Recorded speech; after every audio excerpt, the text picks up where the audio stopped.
Totoo nga pala yung sabi ng mga magulang natin dati. Mahirap kumita ng pera. Kaya naman, lagi nilang paalala, anak, mag-aral ka ng mabuti. Dahil yan lang ang sandata na maaari naming maipamana sa'yo. Isang sandata na magagamit mo sa mga panahong wala na kami sa tabi mo, para gabayan ka o itama yung mga mali na pwede mong maging desisyon, lalo sa sitwasyon na tanging sarili mong lakas ang ituturing mong pundasyon para harapin yung mabibigat ng mga pagsubok at hamon. Tama talaga kayo.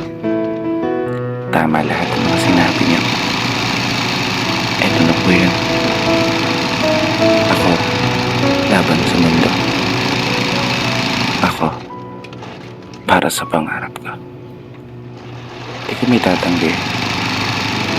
Minsan ko na rin hiniling ang mabilis na paglaki. Dahilan para ang inyong mga pamahan at paalala ay nagawa akong may santabi. Aminadong nakagawa rin ng mga pagkakamali. Mga pagkakataong hindi na sana nasayang kung natutunan kong humindi.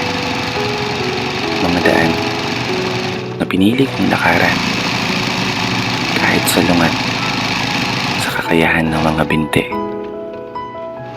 Kaya heto yung anak niya, patuloy na nagbabawi, patuloy na nagpapakasakali na sana magpurang kapalaran habang daladala ng inyong mga pangaral. Isang pamana na bitbit ko sa araw-araw.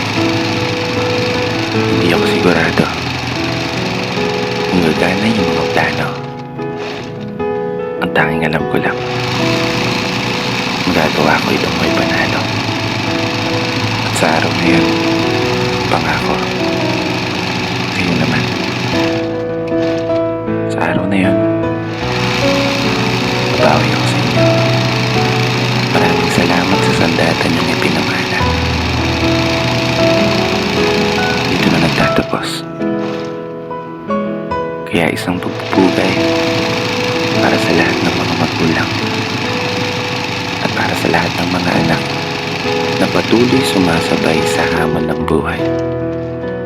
Ako nga po pala si Brother Matt,